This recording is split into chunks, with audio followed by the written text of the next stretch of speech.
In 2002, after Del Curry retired from the NBA, the family moved back to Charlotte. Curry's high school journey had a start quite similar to Michael Jordan's. Jordan, due to his height, didn't make the school's varsity team, only being selected when he grew to 6'6" during the summer. Likewise, when Curry first joined Charlotte Christian High School, he was placed on the second team and was overlooked by many. Near the end of his freshman year, Coach Sean Brown put Curry in the game during garbage time of a blowout loss. Curry, with a defender on him, smoothly dribbled and nailed a few consecutive three-pointers without hesitation. Coach Brown turned to his assistant and said, "This kid's made the varsity team." Just from a single play, Curry passed the coach's test. Brown later explained that Curry had never played with the varsity team before, but once he touched the ball, his moves were smooth like noodles. He was never nervous, as if he was born to play. You can compare this to freshmen at Duke University who, during the final moments of a game, get the ball and panic, quickly passing it away like they're holding a hot potato.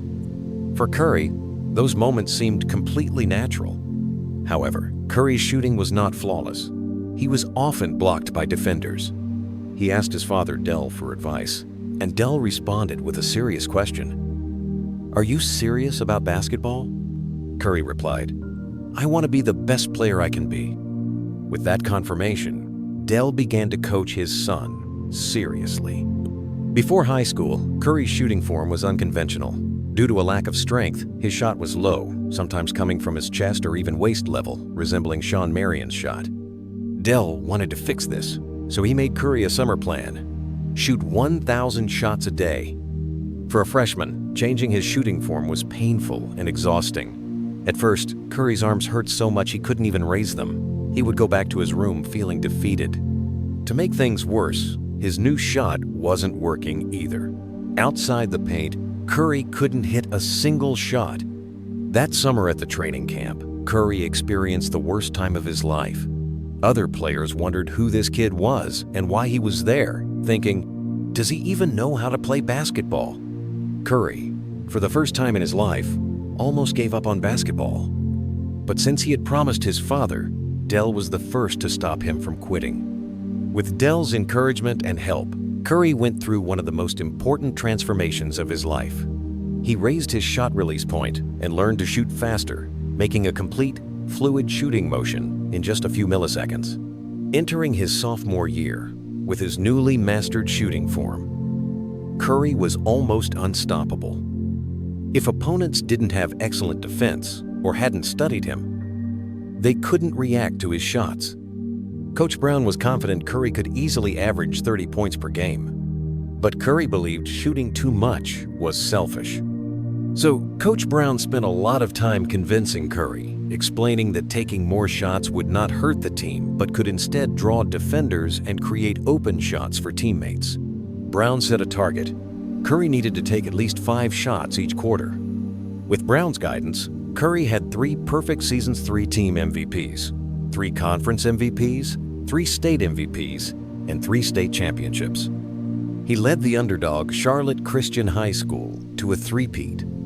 Despite Curry's unbelievable high school performance, he still couldn't shake people's stereotypes. He was ranked a 3-star recruit by major scouting services.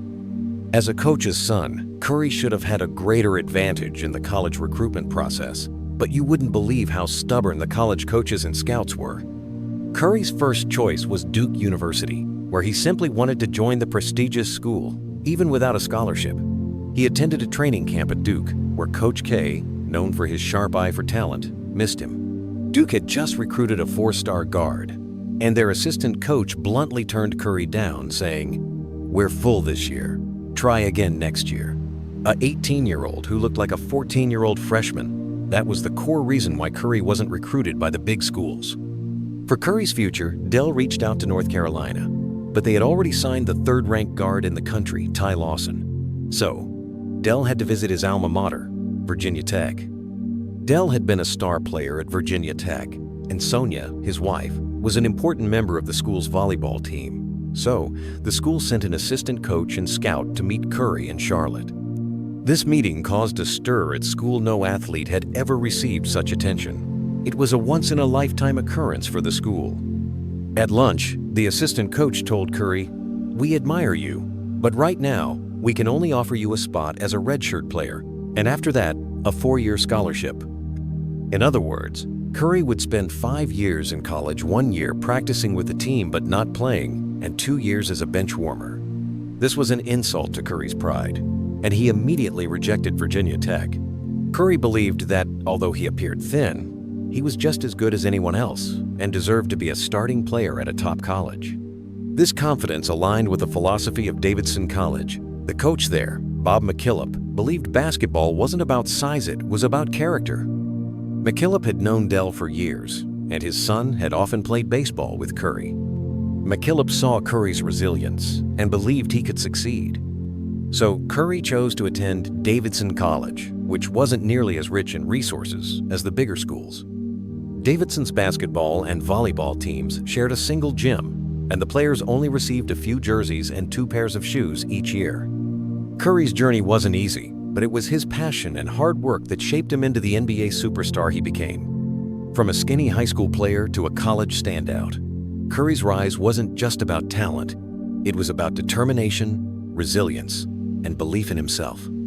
And in the end, that belief paid off big time.